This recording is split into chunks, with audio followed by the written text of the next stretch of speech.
kita panggilkan CEO Nawadwipa Bli Aditya Subawa. Wakil dari Kementerian dipersilakan. Dan jangan lupa kita panggil juga untuk Managing Director Skipjack Digital Kak Ian. Wakil dari mungkin saya bantu berikan 1 menit aja untuk perkenalan terlebih dahulu. Silakan. Oke, saya Budi Ngurah Aditya Subawa. Saya kebetulan pemimpin dari perusahaan jasa pembuatan website dan SEO bernama Nawadwipa. Ada di ruangan 6. Jadi 6 berada di pojok atas pojok sunyi. Biasanya kita mangkal di sana.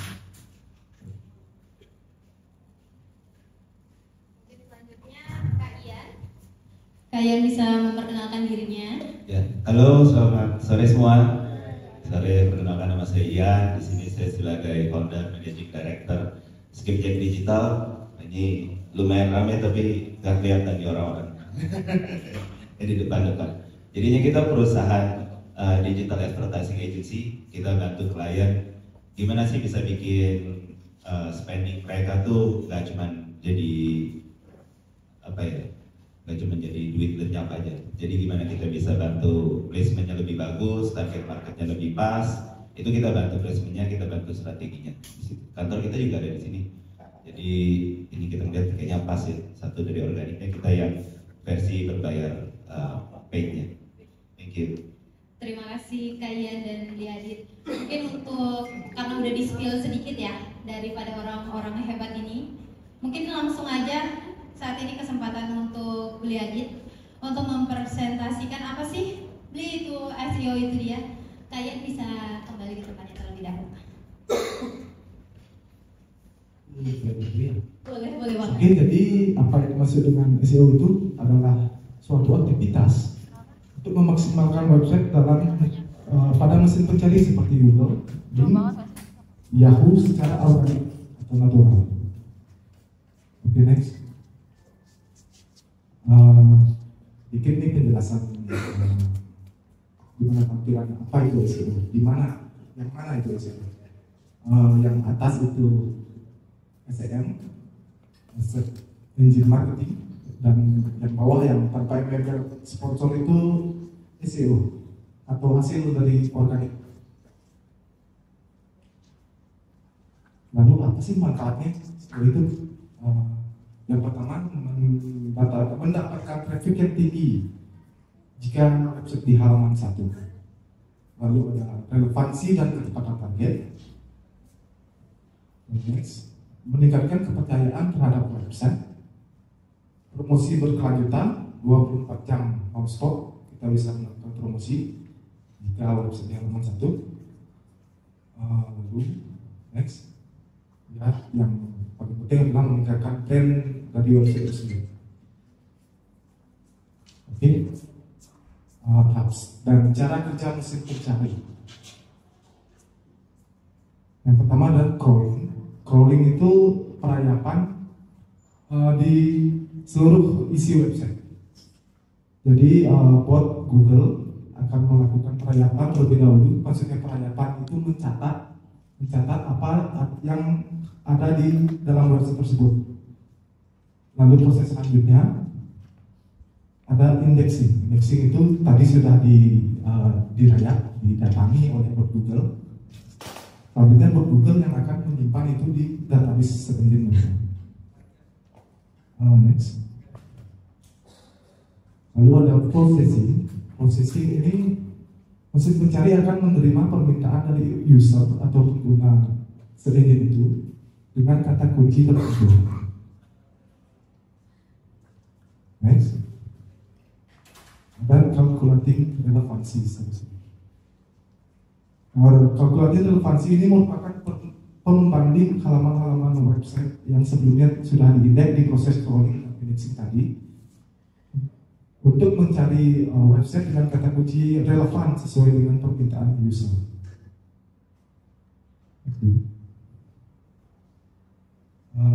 Selanjutnya ada retrieval. Tahap ini merupakan langkah mesin pencari dengan memberikan halaman website yang relevan dengan permintaan user. Semua ini diproses oleh mesin pencari. Lalu next. Oke, yang paling penting ini sih ini jenis-jenis SEO. Jenis SEO itu ada 3 biasanya. Ada SEO on page. SEO on page itu yang terlihat di mata user. Jadi kita harus melakukan optimasi SEO pada halaman depan dengan memperhatikan permalink itu struktur URL. Misalnya nama domainnya adityasubawa.com garis miring about itu dia memang harus simple terbaca seperti itu. Kemudian ada judul konten, struktur konten. Jadi intinya di sini ada kepadatan konten dan kualitas konten itu di SEO on page. Kemudian ada SEO off page. Off page itu internal dari website itu sendiri. Dengan memperhatikan aspek seperti backlink building, namanya kita kalau dari website lain menuju ke website kita. Jadi di mata mesin pencari website kita menjadi lebih penting. Semakin relevan link yang menuju ke website kita itu semakin maksimal hasilnya di mesin pencari. Oke, selanjutnya ada technical. Technical itu untuk coding, untuk bagian dalam dari website. Aspeknya berupa kecepatan website, struktur website, termasuk navigasi dan menu. Oke. Jadi apa aja yang perlu diperhatikan dalam optimasi website? Yang pertama itu nama domainnya, termasuk usia domain, nama domain itu sendiri. Lalu yang terakhir ada history domain. Kalau history domain itu opsional. Kalau ada yang website domain baru, maksudnya domain nama alamat websitenya, itu tidak perlu dilakukan inspeksi history domain. Kalau website lama itu harus dilakukan. Selanjutnya ada kata kunci, pemilihan kata kunci maksudnya. Selanjutnya ada judul, struktur URL, meta description, penggunaan gambar yang tepat, penggunaan video, internal link, external link, dan yang paling penting 2 ini, kecepatan website dan update secara berkala. Next please. Oke, ada tool SEO seharusnya. Yang wajib para pemilik website itu adalah Google Search Console. Wajib mensubmit ke website ke Google Search Console. Jadi Google Search Console itu apapun yang terjadi di mesin pencari, di hasil pencarian pada website itu semua reportnya di Google Search Console.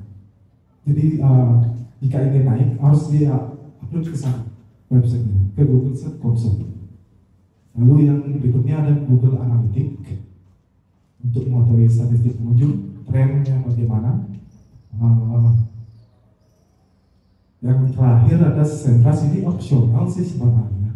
Opsional, ada banyak engine seperti ini, SEMrush, Href, mungkin ada Abersuggest dan banyak lainnya. Itu cuma untuk mengetahui kekurangan dari website itu apa dan memata-matai kompetitor, itu sangat penting.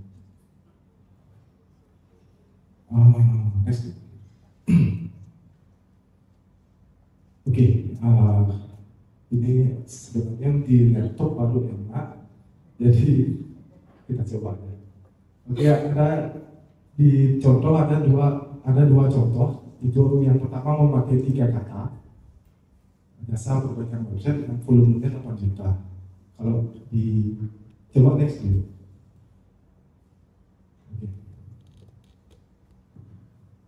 Yang maksudnya volume pencarian itu yang angka di atas sini. Jadi semakin besar volume pencariannya, semakin tinggi tingkat popularitas dari kata kunci itu. Yang 2 atas kata itu kan mungkin lebih dari 80 juta pencariannya.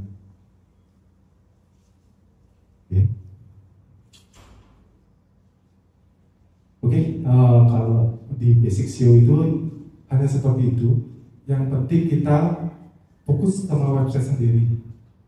Maksudnya melakukan perbaikan yang apa saja yang harus dilakukan itu.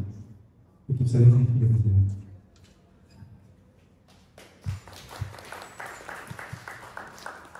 Terima kasih Adit, itu adalah salah satu jawaban yang penting ya. Nah itu pengguna Google dalam artian tuh nggak tahu, mungkin belum tahu apa, cuma tahu search, dapat aja search Google, buka, ketik cuma keywordnya dapat, dan ternyata tuh ada banyak juga kayak nggak cuma dari kata kunci, ternyata dari dalam website juga kita harus apa ya, kayak lebih paham lagi sih dari keyword yang akan kita tuju dari Google tersebut. Mungkin kali ini kita akan open Q&A 1, 2, sampai 3 orang. Nanti dibantu dari Adit untuk menjawab.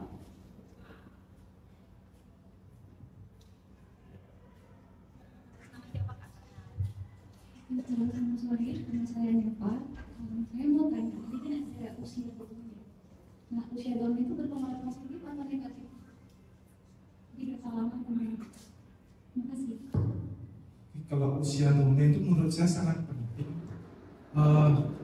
Biasanya gini, kalau saya SEO domainnya kurang dari 4 bulan, itu saya pasti bantu dengan Google Ads. Jadi yang maksimal itu lebih dari 4 bulan atau lebih lama lagi. Kalau yang di contoh tadi itu rata-rata usia domainnya udah 2 tahun, 3 tahun atau lebih.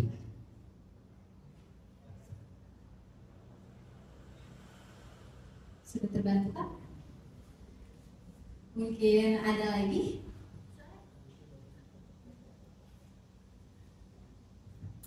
Selamat sore, saya Atul mau nanya, kalau untuk website kan ada keyword-keywordnya ya, itu bagusnya gimana sih? Kayak ada kolom dan sebagainya. Terima kasih.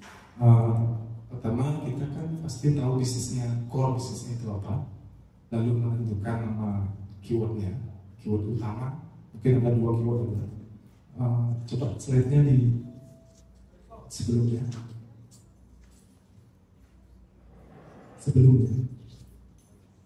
Lagi sekali next dulu. Di contoh itu dulu.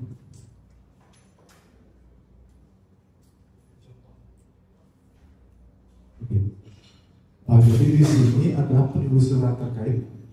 Ini long tail keyword namanya. Ini suggest dari keyword dari adventures. Jadi di sini ada alternatif lain yang bisa dipakai, yang relevan maksudnya bisa dipakai. Dari segi volumenya itu kayak yang bagus kenapa sih? Semakin banyak semakin bagus. Berarti kayak semakin besar. Semakin besar. Kayak saya juga tadi sedang coba bikin website itu, cuman kayak diketik di Google-nya itu dia nggak keluar, maksudnya nggak paling atas gitu. Tapi saya bukan ngetik keywordnya, saya ngetik langsung ke website, nama websitenya gitu. Yang tool yang pertama itu harus disubmit, yang tool Google Search Console itu harus wajib itu. Udah sih sebenarnya, Udah. cuman nggak mungkin aja. Ada banyak faktor sih, biasanya di Google Search Console itu ada errornya itu apa? Pasti ada. Crawlingnya itu gagal karena apa?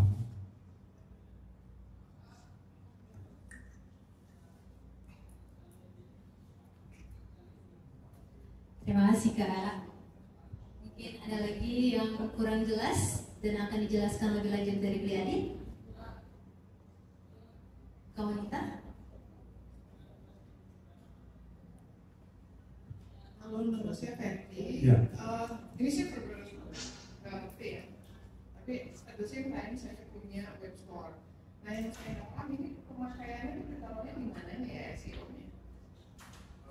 Bisa kasih sampel nggak? Karena tadi kan ngomongnya kayak SEO udah untuk orang yang udah paham kan. Asli saya belum paham sekali. So bisa kasih contoh nggak definisi aja? Oke, situ kayak let's say kayak keywords itu ditaruhnya dipakainya di mana gitu. Oke, kalau SEO itu keywordnya itu disisipkan di paragraf di website. dia tidak kelihatan. Memang agak maksa di kontennya itu, tapi harus dilakukan untuk menargetkan kata kunci yang diincar. Maksudnya contohnya kayak misalnya kayak let's say misalnya ditaruhnya di about gitu, ada tulisan tadi yang tadi dari adventure gitu, misalnya nama websitenya X gitu, dan dia mention di about itu dia nyebut Bali Adventure tanpa sengaja gitu. Biasanya di halaman yang akan dijual, misalnya landing produk atau di homepage, itu biasanya di sana dia pakai tag HTML yang namanya H1, agak besar gitu tulisannya. Agak besar tulisannya menonjol gitu, Bali Adventure itu misalnya yang diincar. Jadi ditaruh di halaman yang akan dijual. Jadi yang halaman yang akan dijual itu yang dioptimasi. Tidak semua halaman yang dioptimasi.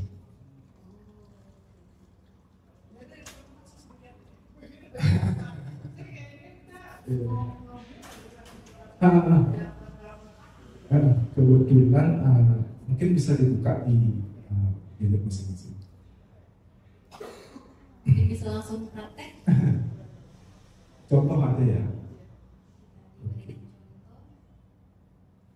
Kita buka website saya sendiri, adityasubawa.com.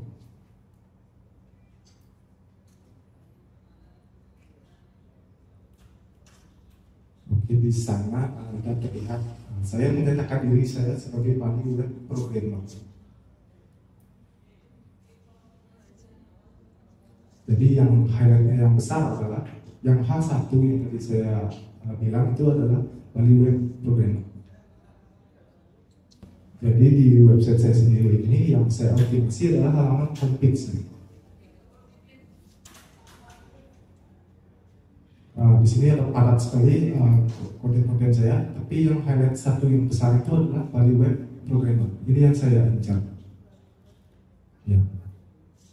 Jadi di keyword Bali Web Programmer seperti dilihat pada contoh, sudah di halaman 1 dengan 8 juta pencarian itu. Lalu feedbacknya untuk saya apa? Rame terus kan. Walaupun katanya terdengar umum, atau kita tak cari sesuatu yang unik, tapi sesuatu yang banyak research. Ya, bukan nama saya yang ngomong. Bali betul. Nah, orang pasti ketiknya.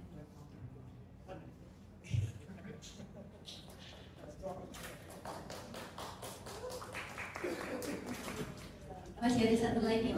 Jadi Oke, semuanya. Ya, tadi kan udah lihat webnya Yandit, tadi kan mobile friendly banget gitu ya. Nah, ada nggak sih trik atau apa aja yang harus ada di sini biar mobile friendly gitu sih? Kalau mobile, terima kasih ya. Kalau mobile friendly itu biasanya dari sisi technical SEO itu, dia harus decoding. Jadi memang sengaja dibuat untuk mobile friendly. Dari teknis pembuatan sih. Kalau isinya misalnya kontennya apa aja itu ada nggak sih yang wajib ada atau yang sebenarnya nggak perlu, misal kayak review itu sebenarnya nggak perlu atau gimana sih, kayak gitu sebenarnya gimana sih? Yang penting padat aja penyampaian kontennya, sama ada kata kunci utama tadi itu. Itu aja sebenarnya.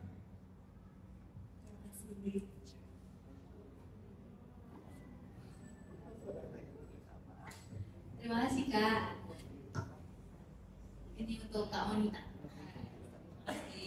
Sore Kak Monita. Sekarang ini aku lagi freelance content writer. Nah, biasanya brand itu minta bikin artikel yang buat naikin SEO-nya. Ada tips nggak dari Kaknya? Yang bagus itu seperti apa sih? Maaf, kontennya dibuat dengan AI atau manual? Manual. Bukan. Oke. Kalau di sebenarnya minimal untuk bisa naik itu 400 kata, tapi jangan sampai 400 juga. Maksudnya lebih dari itu.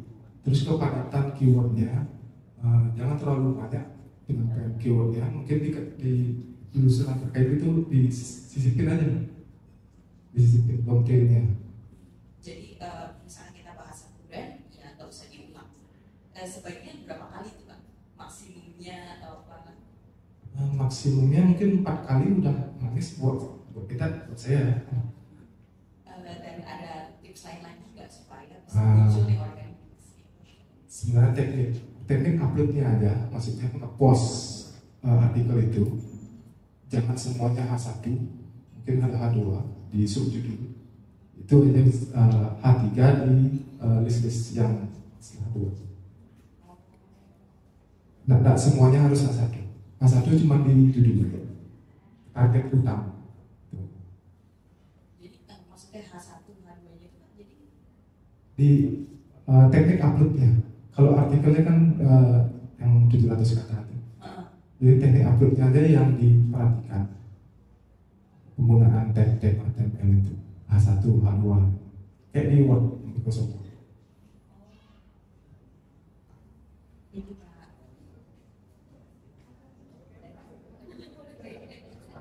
Halo, saya Dea Sukma. Yes. Tadi itu tadi nanyain bikin artikel itu pakai AI atau manual. Nah, saya mencinta ChatGPT Pak, gimana itu? Berpengaruh nggak? Berpengaruh kalau lama-lama sih GPT pasti ditauin kan sama sejajar. Yang boleh pakai ChatGPT tapi editnya jangan plug. Tapi setelah ada ini ya ChatGPT-nya itu kita edit lagi manual gitu. Ya, disesuaikan sebarang kata kunci.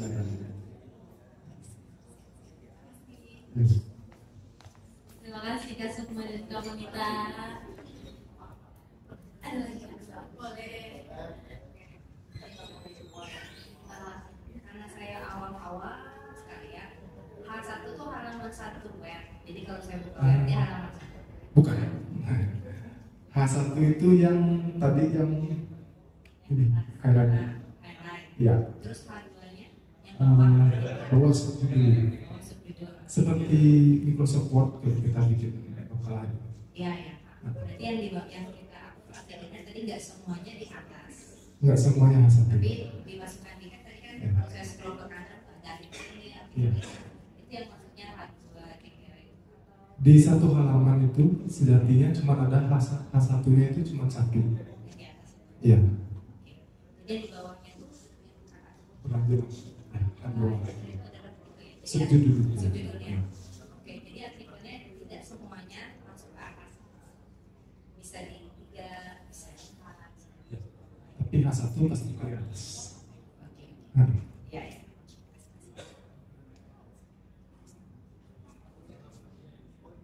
Ada lagi?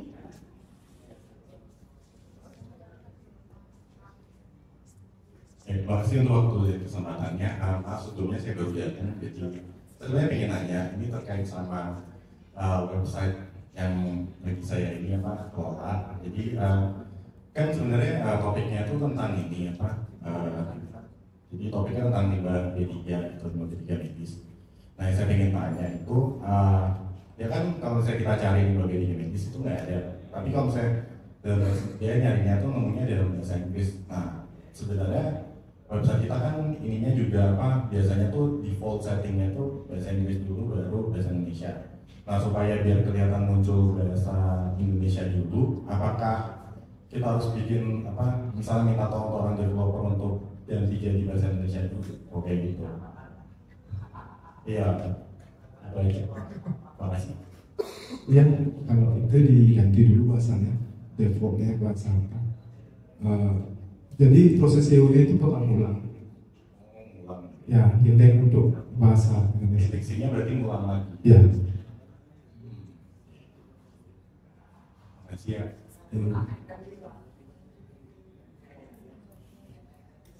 Terima kasih Kak. Cukup banyak banget nih orang-orang yang penasaran dengan SEO. Mungkin ada lagi untuk terakhir? Mungkin cukup ya. Sudah lebih dari 3 untuk pertanyaan-pertanyaan yang diutarakan dari kakak-kakak semua. Mungkin ada tambahan sedikit dari Bu Yadin? Sangat-sangat berwawasan luas sekali ya Kak, ternyata untuk website tersebut itu.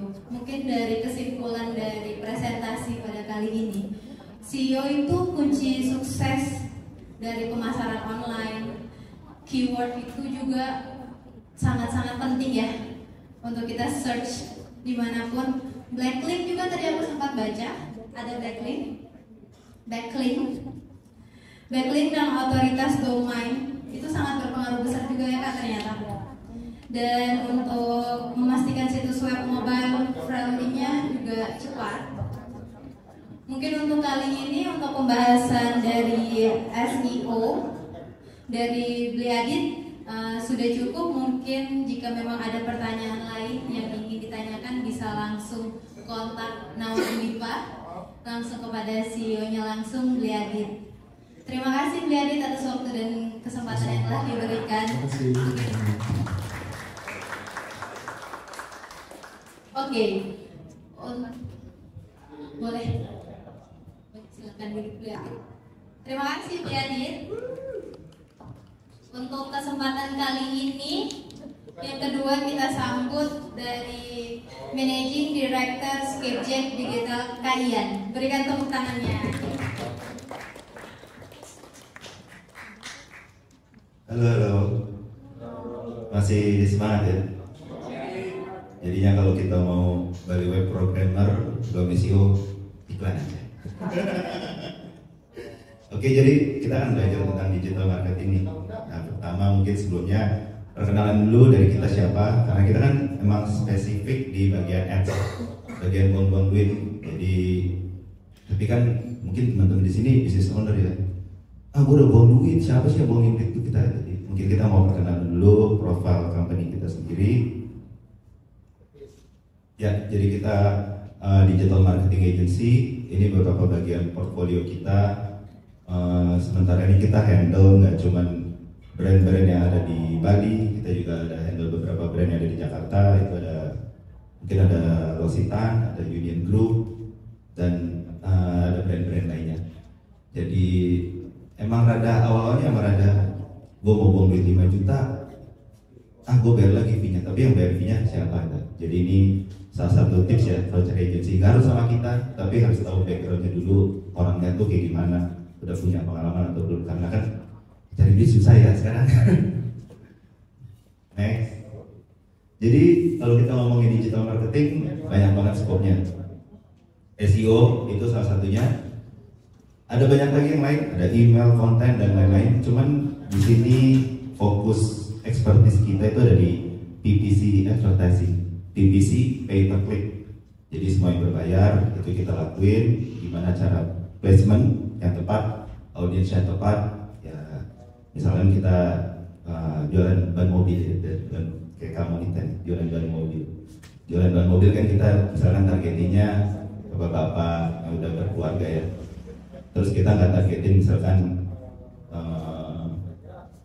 ibu-ibu sosialita, mungkin kurang masuk kayak gitu ya. Jadi gimana kita bisa kategoriin profilnya, itu kita targetin.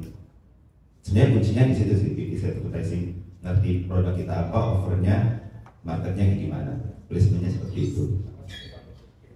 Next. Nah, dalam PPC advertising ada 3 platform besar nih sekarang. Jadi ada Meta Ads. Meta ini udah gabungan ya, Facebook, Instagram, Threads. Sementara baru itu, cuman dia platformnya banyak. Ada WhatsApp, ada Oculus Network, ada Threads dan lain-lain.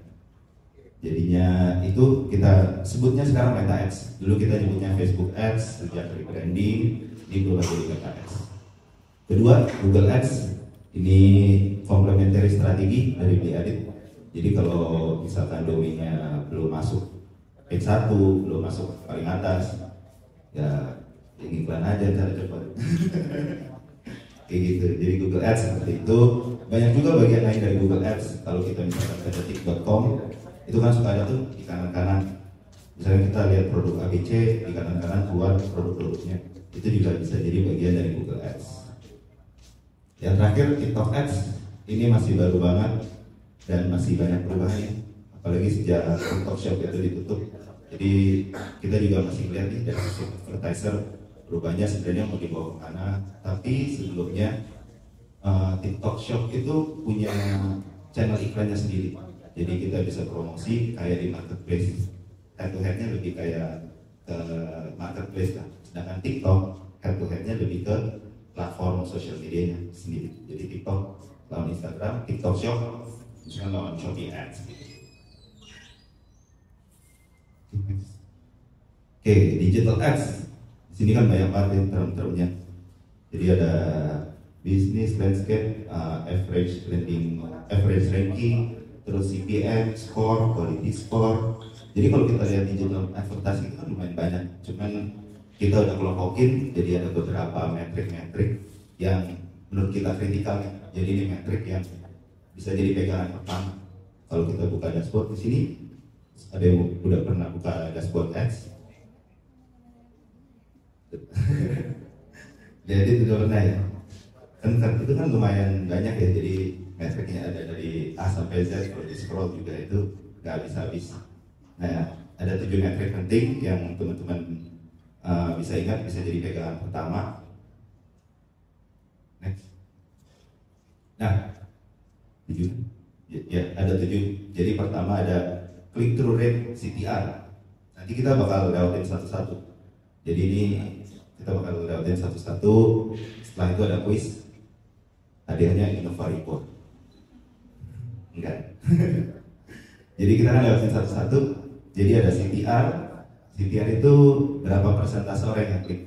Ini penting kalau kita mau lihat kopi kita udah bagus atau belum. Kopi itu bahasanya headline-nya ya.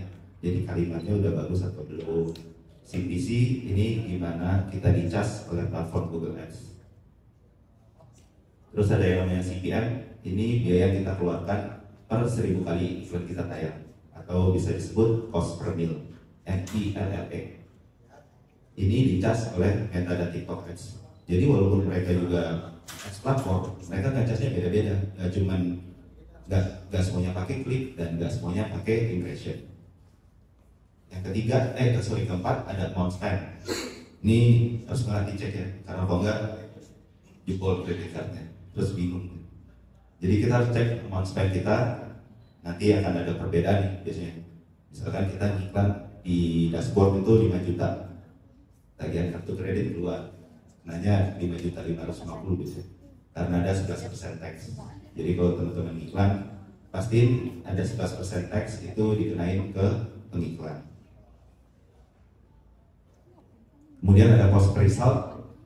Ini kita ngitung berapa sih biaya per action yang kita mau. Jadi misalkan kita jualan produk, misalkan jualan produk apa, jualan ban lagi. Misalkan jualan ban 500.000 misalkan. Kita kan iklan, kita harus gitu nih.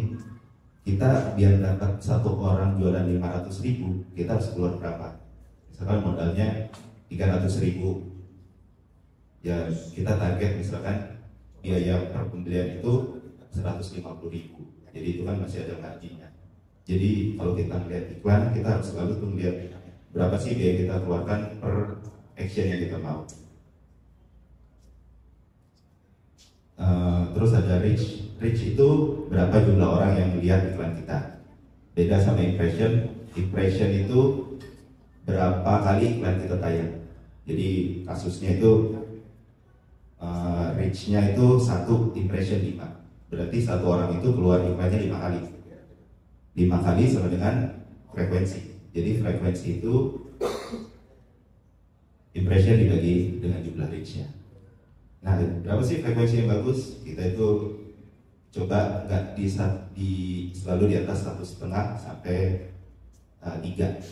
Jadi kalau masih di bawah 1,5, kita cobain lagi, karena kan iklan itu biasa orang langsung skip. Jadi orang mungkin baru klik lagi setelah iklannya keluar yang kedua. Oke, next. Ya, ini CTR. CTR itu click per impressions. Jadi kalau teman-teman bikin iklan nih, click per impression CTR-nya berapa sih yang bagus? Kita selalu pegangan untuk visual itu di atas 1% udah bagus. Kalau untuk Google Ads di atas 2%. Next. CPC. Jadi biaya berapa yang kita keluarkan per iklan itu diklik. Jadi orang akan bayar, kita akan bayar setiap orang klik. Kita harus lihat cost per kliknya berapa. Jadi total biayanya dibandingkan sama jumlah kliknya itu sendiri. Next lagi, ini CPM, cost per mil, cost per 1000 impressions. Biayanya berapa dibandingkan 1000 impressions? Ada ingat gak impression sama? Ada ingat? Ada ingat?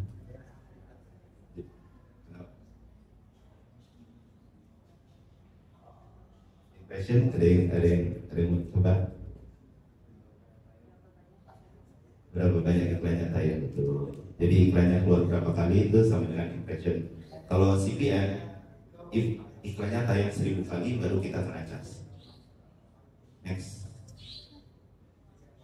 Ini amount spend. Jadi kalau kita pakai kredit card atau apa, jumlahnya akan beda sama di dashboard. Perlu dikali 11% karena ada yang namanya pajak. Oke. Next. Cost per result. Oh, ini harusnya result. Jadi kita misalkan maunya purchase, biayanya dibagi purchase. Kita maunya tukar, biayanya dibagi tukar. Kita mau cari leads, biayanya dibagi leadsnya ada berapa totalnya. Next. Ini yang tadi, reach, jumlah berapa orang yang lihat iklan kita. Impression, berapa kali iklan kita keluar. Next lagi, frekuensi, impression dibagi reach. Ini magic numbernya sih kalau di kita di 1,5 sampai maksimal 3. Oke. Sekarang kita quick quiz dulu ya. Hadiahnya Innova Report. Ntar kalau yang paling cepat dan yang paling benar dapat 1 voucher kopi ya. Voucher kopi dari TAP. Jadi ceritanya nih, Cindy itu dagang bolu. Dia dagang bolu di Bali, udah jualan 15 tahun. Udah lumayan market leader. Jadi dia udah ada sales 25 juta per bulan. Terus dia mau iklan. Dia iklan pakai Meta Ads. Cindy ada hasil CPM-nya itu cost per milnya 5.000. Biayanya yang dia keluarkan 67.500. Terus dia mau ngitung berapa kali sih iklannya keluar. Yang bisa jawab langsung angkat tangan ya. Langsung dapat kunci Innova Report.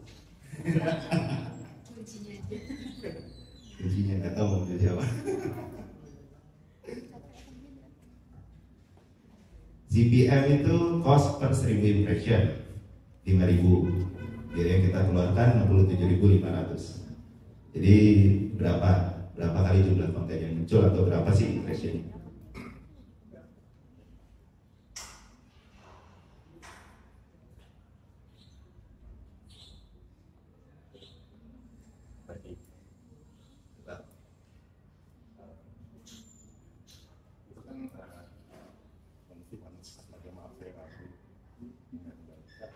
Jawabannya yang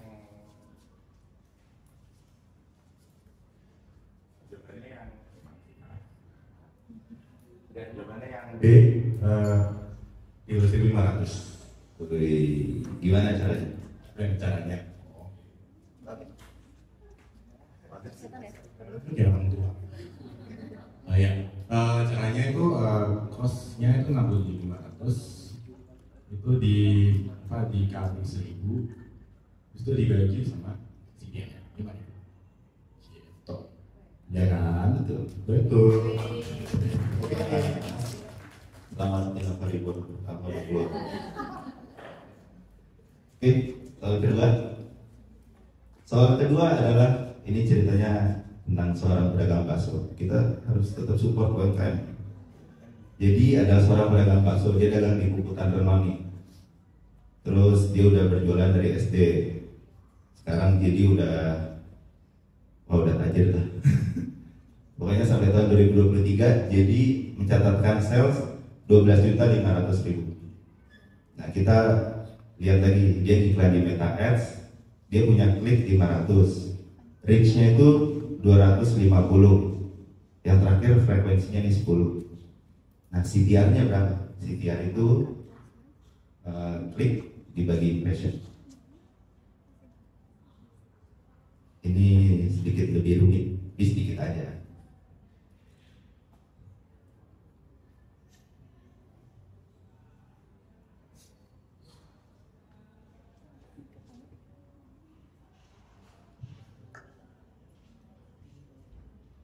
Ada yang udah ketemu jawabannya? Ada yang mau mencoba? Atau ada yang mau nebak?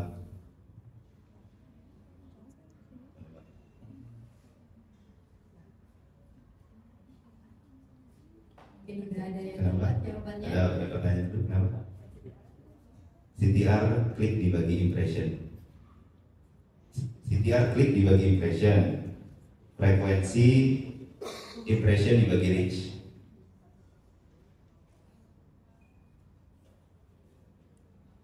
Berapa? 0,10. Ya, masih salah.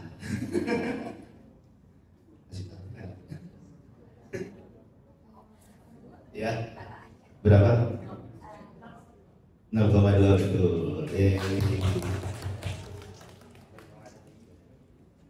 Betul. Jadi rumusnya kalau kayak gini kita cari dulu impressionnya berapa.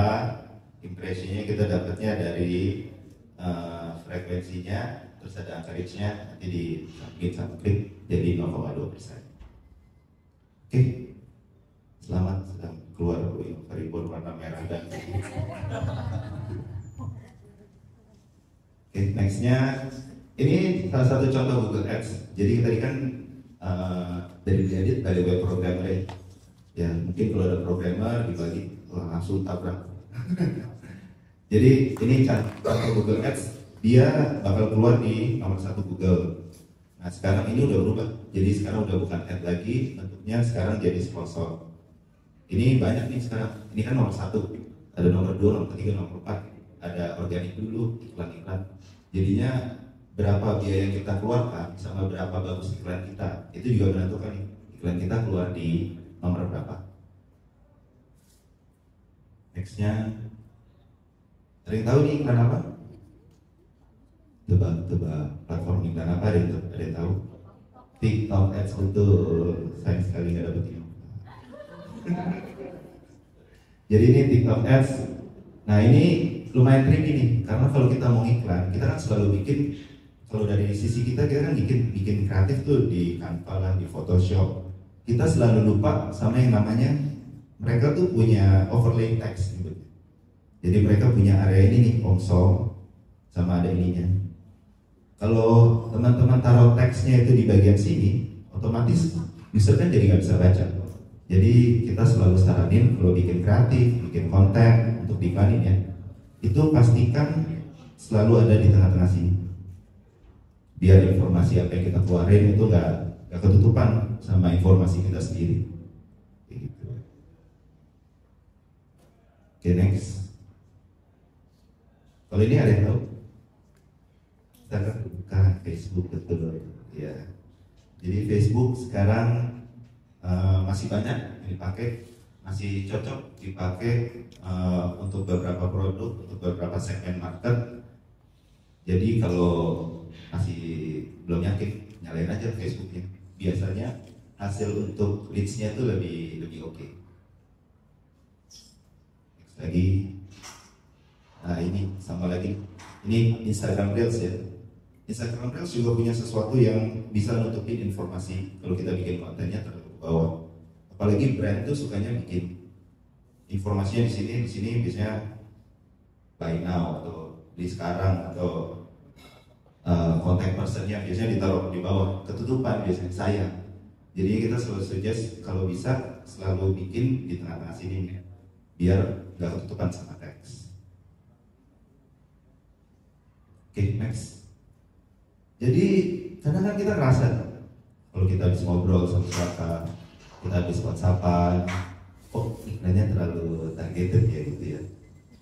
Jadi apakah iklannya relevan atau sebenarnya ini terlalu banyak? Nah ini ada penyebabnya lagi. Jadi ada teknologi di baliknya. Next. Nah ini ada yang namanya metapixel. Jadi metapixel ini adalah tracking yang dipakai oleh Meta Ads, dipakai oleh advertiser, ditaruh di website tempat kita belanja biasanya. Jadi contohnya kayak gini. Next. Oh sorry, ini satu lagi Meta. Kenapa kalau kita habis ngobrol sama orang bisa tahu dapat iklannya di Instagram? Ya mungkin karena kita ngobrolnya di WhatsApp, mungkin karena kita share kontennya di Instagram ke teman-teman kita, jadi akan dicocokkan profil-profilnya. Oke, next lagi. Nah, ini dia nih. Ya, mau beli kaos sendiri. Jadi kalau kita lihat, ini bisa dipakai sama semua orang ya. Jadi ini kan saya pakai browser Google Chrome. Google Chrome ini punya extension namanya Metapixel Helper. Gunanya untuk melihat orang kalau ke website kita, dia melakukan action apa. Nah ini salah satu actionnya. Kalau saya di halaman ini, kita di industri ads nyebutnya ini product page, halaman produk. Di product page ke-trigger ada action view content. View content adalah kita buka halaman produk, terus Meta itu otomatis mengindikasikan user ini udah melakukan view content. Oke, jadi dari sini kita bisa lihat datanya. Next. Ini salah satu view kalau kita di punya Facebook Ads ya. Kita bisa melihat data view content itu ada berapa. Kalau dari sini kan ada view content, itu record ada 1.900.000 orang. Yang cuma lihat-lihat doang data halaman produk ada 6.200.000 orang. Jadi semua action yang kita lakukan dalam satu website itu sebenarnya terekam kalau kita pakai yang namanya Metapixel. Jadi ini salah satu alasan nih kenapa boleh lihat doang tapi poin lagi bisa masuk karena Metapixel salah satu. Okay. Ini cara lain kalau kita pakai Meta Ads ya. Kalau Meta Ads misalkan punya website, punya audience, otomatis kan nggak punya pixel kan, nggak punya view content, punya apa. Kita bisa cari audience baru. Ini tampilan kalau kita melakukan periklanan di Meta Ads. Jadi kita bisa tentuin yang namanya audience kita. Pertama, lokasinya mau di mana? Indonesia luas kan, kita bisa lebih kecil. Kita paling kecil itu Meta Ads dia bisa landmark. Landmark itu contohnya Monumen Bali, itu bisa tuh.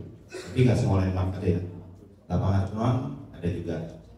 Jadi landmark mall itu bisa dipakai. Tapi semua harus dicek di dalamnya. Kedua, umur 21 sampai 15, gender ini bisa kita pilih juga mau cewek, cowok atau dua-duanya. Yang terakhir detail targeting ini contoh gimana kita bisa cari orang tuh sukanya apa.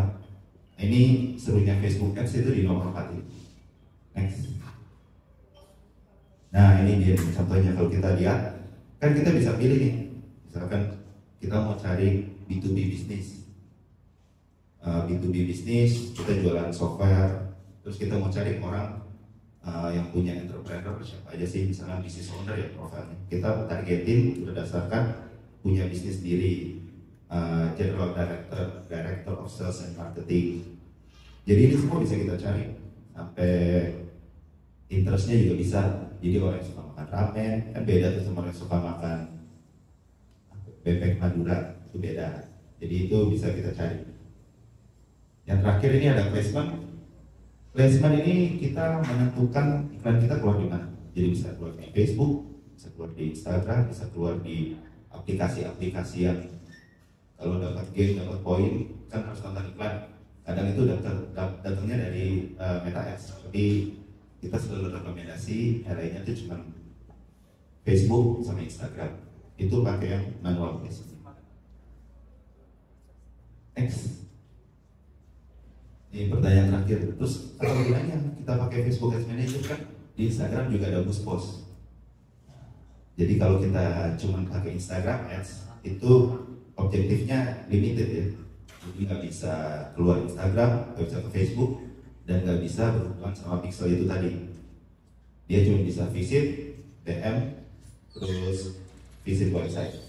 Kalau kita pakai Ads Manager, kita bisa otak-atik tuh yang kayak tadi. Kita mau orangnya action apa, orangnya tinggal di mana, placementnya bisa A, gitu, itu bisa. Jadi kita selalu mengiklan dengan Facebook Ads Manager karena pertama buat brand lebih oke, targeting lebih oke, reporting, baca metrik semuanya lebih enak. Oke, sebentar itu aja. Dan kalau ada pertanyaan, mungkin bisa lanjut Q&A dan ini website kita. Thank you. Terima kasih kalian. Mungkin saat ini kita open Q&A. Mungkin ada yang masih penasaran atau ada yang kurang jelas.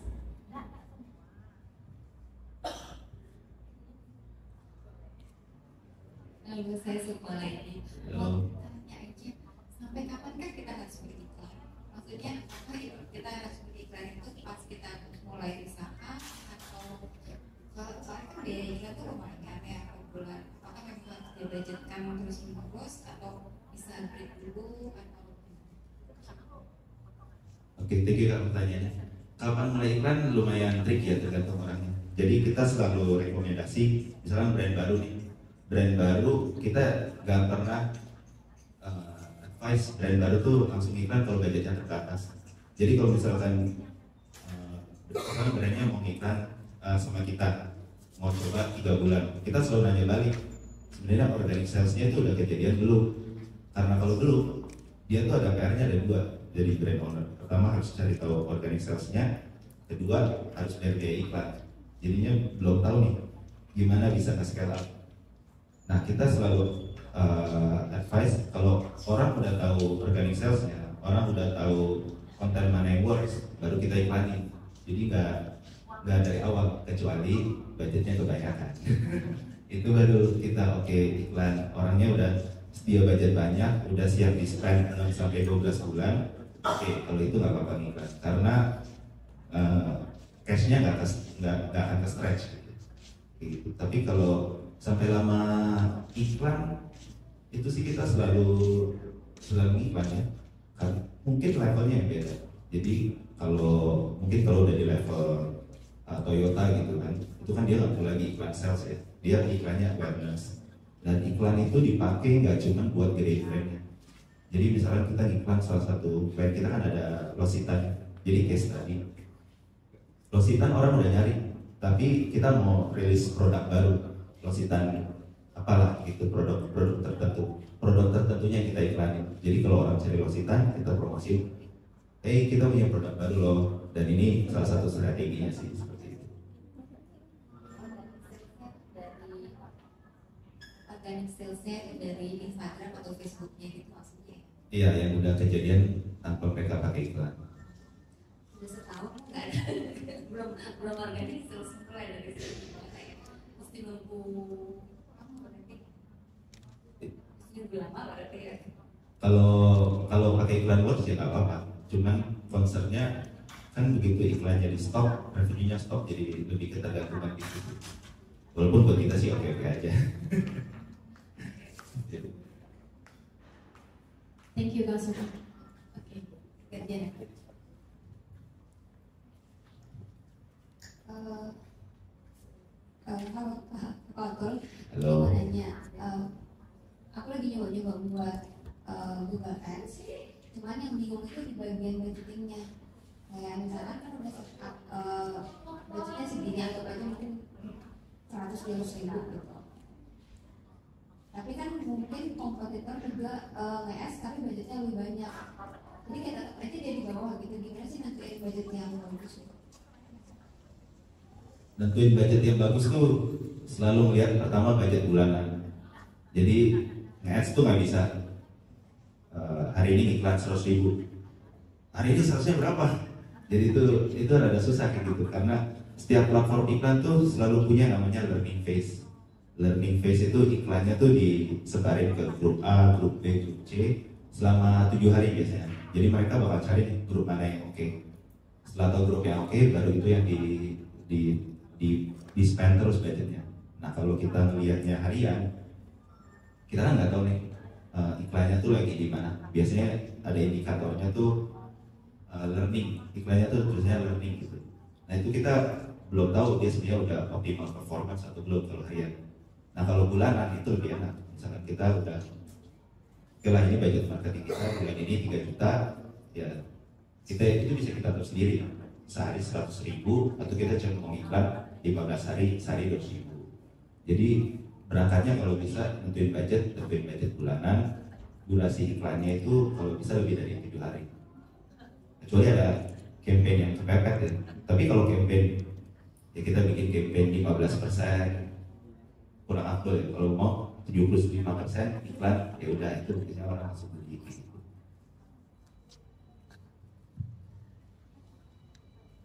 Oke, perkenalkan Kak, nama saya Adi. Saya ingin bertanya Kak. Saya ada 3 pertanyaan. Ya, oke. Jadi yang pertama itu kan biasanya saya setiap mau upload sesuatu, saya itu pasti kan melihat keywordnya. Nah, keyword yang saya lihat itu adalah berdasarkan saya lihat dari Google Trends atau dari apa sih yang teks-teks yang berkaitan dengan apa yang mau saya upload. Nah, apakah kakak ada saran sama untuk parameter yang selain itu yang bisa digunakan? Itu pertanyaan pertama. Yang kedua itu misalkan ini saya kan upload contoh misalkan kayak tentang restoran, contoh. Apakah teks yang teks atau keywordnya itu setiap upload itu berubah-ubah selalu atau tetap terus? Karena di pikiran awal saya itu kalau saya ubah keywordsnya itu mungkin range-nya semakin jauh. Itu di pikiran awal saya, mungkin bisa kakak jelaskan nanti. Lalu yang ketiga itu ada yang CTR yang tadi kakak bilang, yang bagusnya itu kan sekitar 1,5 sampai 3%. Nah, itu Frekuensi itu ya frekuensinya. ya. Semisal kalau itu di bawah 3%, apakah kita lebih baik di upload ulang, dihapus atau diganti teks atau bagaimana? Itu sih Kak, terima kasih. Oke, bagus nih pertanyaan pada sering iklan. Jadi yang pertama competition kan. Competition itu kita saranin lihat di bagian keyword. Jadi udah ngiklan nih Google Trend. Nah kita lihat keyword apa yang paling heavy, itu pilih di bagian option insight-nya. Jadi di option insight kita bisa bandingin iklan kita dibandingkan kompetitor berapa persen keluarnya. Jadi lihat dari option insights, lihat dari share impression share, biasanya ada percentage-nya. Jadi itu cara bacanya. Misalnya kita ngiklan sunscreen wajah, terus keywordnya sunscreen wajah, kita lihat di option insight brand kita brand A cuma 25%. Berarti dari total 100% orang yang nyari sunscreen wajah, kesempatan kita muncul tuh cuma 25%. Nah dari situ melihat tuh iklan kita udah bagus belum. Kalau udah bagus, cuma perlu nambahin budgetnya. Nah kalau belum bagus, itu yang kita lihat apa yang belum bagusnya, iklannya, websitenya, atau CTR-nya. Tadi yang kedua apa ya? Yang kedua itu ya apa? CTR-nya turun-turun ya. Setiap upload itu berubah-ubah keywordnya atau tidak? Karena kan mikirnya karena kalau uploadnya terus berubah keywordnya biar reach-nya semakin jauh. Oke. Yang kedua itu kalau kita ini kan topiknya Google Ads ya. Jadi kalau Google Ads itu kita selalu saranin bikin yang spesifik tapi nggak terlalu spesifik. Misalkan keywordnya kita targetin keyword cukup general. Contohnya apa ya? Misalkan tur di Bali gitu. Tur di Bali itu keywordnya kan satu. Tapi kita harus pastiin keyword yang kita masukin. Misalnya kita masukin 5 keyword. Kita masukin 5 headline untuk jadi ad copy-nya juga. Jadi harus relevan. Kalau mau nambah keyword untuk nambah reach, pastiin keyword barunya muncul di ads-nya juga.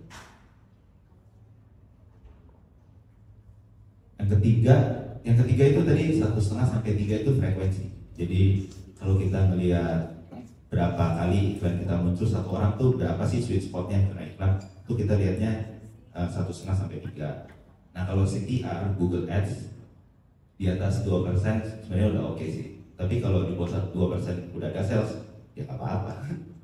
Gitu. Thank you.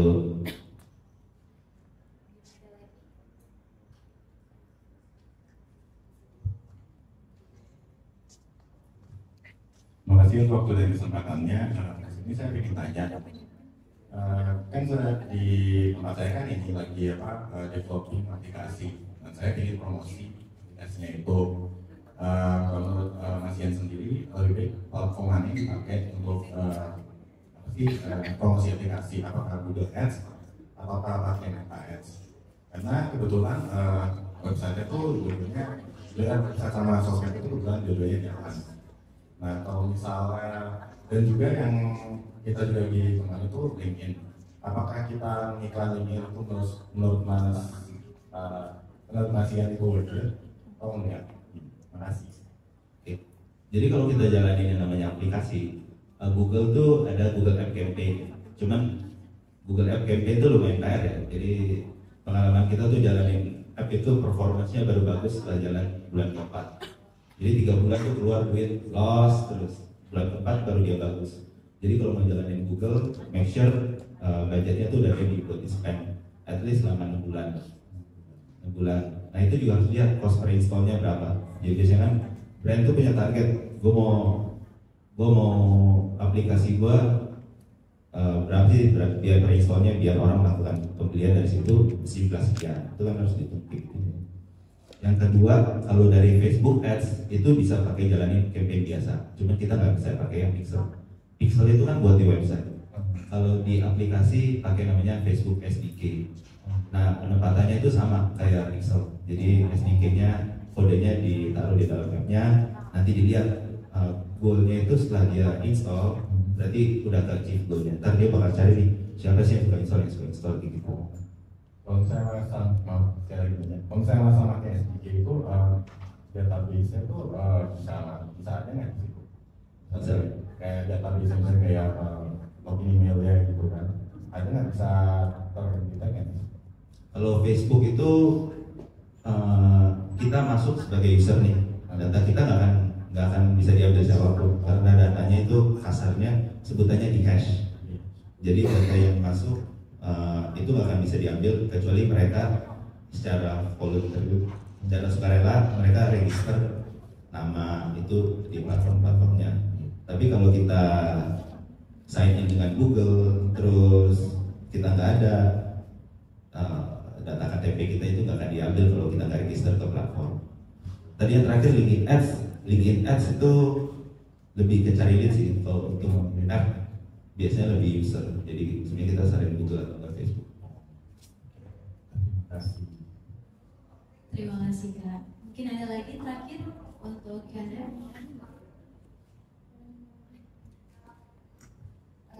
Kak tadi kan dibilang kalau Google Ads cuma kayak dijualin aja gitu berapa bulan. Nah itu diganti-ganti atau di direct gitu aja. Terus sama soal budget yang tadi itu mending kayak kita naikin budgetnya perlahan atau kayak langsung sekalian bikin aja banyak. Sama tadi keyword kan kalau nggak salah Google Ads 10 ya atau berapa gitu. Itu mending kita masukin keywordnya semua sampai maksimum atau kayak ada jumlahnya? Yang dibiarin aja tuh app campaign-nya. Jadi app campaign itu emang setupnya minimal banget. Jadi kita nggak bisa set apa-apa. Kita cuma set cost per action. Jadi ya udah nggak bisa diapa-apain. Cuma bisa on off cost per action berapa itu yang kita set. Jadinya kalau app campaign dibiarin. Cuman kalau search ya harus dioptimisasi. Optimisasi kan lanjut ke pertanyaan kedua, jumlah keyword. Jumlah keyword kalau bisa dalam grup yang sama. Jadi misalkan kita misalkan skincare company ya, skincare company kan banyak, biasanya ada rambut, ada body care, ada facial care, ada fragrance. Kalau bisa per grup aja, jadi jangan rambut sama fragrance jadi satu. Itu kan keywordnya campur aduk. Misalkan contohnya cari sampo untuk memperkuat rambut, yang keluar serum anti penuaan kayak gitu. Itu kan iklannya jadi nggak bagus. Jadi kalau mau masukin keyword sebanyak-banyaknya boleh aja. Tapi pastiin satu di grup yang sama, kedua keyword yang dimasukin jadi headline iklannya sendiri. Kalau untuk budgetnya tadi sih mending kayak dinaikin perlahan kayak langsung. Kalau budgetnya tricky juga ya. Budgetnya baru ada perubahan karena ya semua orang kan cari duit ya, sama Meta sama Google juga. Meta sama Google itu kalau kita set budget 100.000, sebenarnya nggak 100.000, bisa aja 120.000. Jadi kalau mau budget naikin perlahan, hati-hati aja karena kita ada case di mana kita set sehari misalnya 100.000, kita cek keluarnya 155.000. Jadi kalau budgetnya kebanyakan, ya naikin aja sekaligus. Tapi kalau mau hati-hati perlahan 30% naikinnya. Thank you. Terima kasih Kak. Mungkin masih ada lagi yang ingin bertanya? Mungkin sudah cukup ya.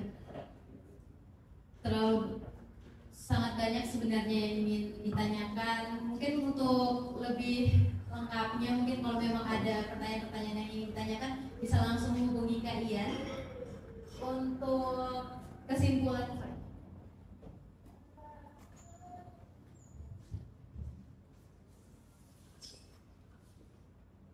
please.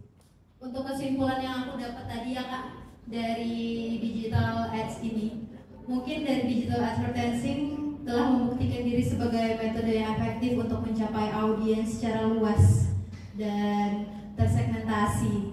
Dan keunggulan utama dari kemampuan untuk mengarahkan iklan dan menganalisis hasil-hasil secara real time, itu yang aku dengar sih dari tadi, karena kan aku sendiri juga awam dari periklanan ya. Jadi masih banyak-banyak belajar juga tadi.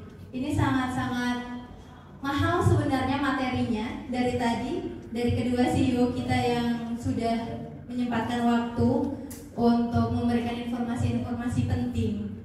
Mungkin untuk kali ini juga banyak-banyak banget juga tentang tantangan dan peluang sambil menghadapi tantangan seperti ad blockers dan privacy digital advertising, juga membuka peluang kreatif yang besar untuk orang-orang yang ingin berani untuk membuka iklan, bukan cuma usaha cuma sekedar usaha.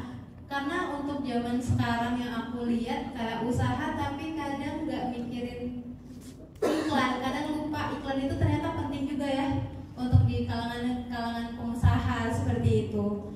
Mungkin untuk talk show pada hari ini sudah selesai. Untuk acara selanjutnya mungkin kita foto bersama terlebih dahulu dengan kedua CEO kita dari Digital Ads, dari Skipjack dan dari Nawadiwipa.